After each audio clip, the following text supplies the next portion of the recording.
Hi guys, in this tutorial I'm going to say about how to find control panel in the Windows 8 system. So this is my Windows 8 system. So how to find a control panel is you can move your cursor to the right bottom corner of your PC. See, like this. Okay, you will find options like search bar and some of the other options. So click on search bar.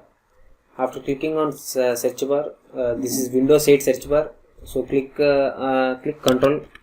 Type control panel in search bar. Okay, this is the control panel.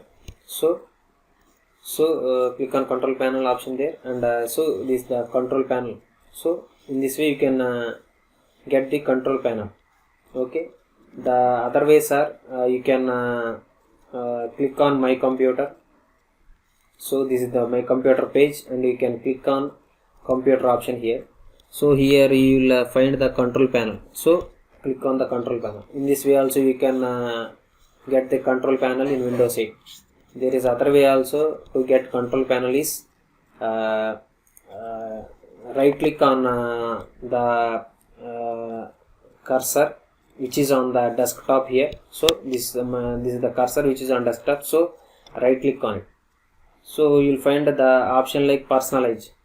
Okay, click on the personalize.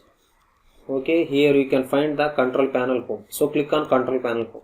So this is also the other way to find the control panel in Windows 8. Thank you for watching my video.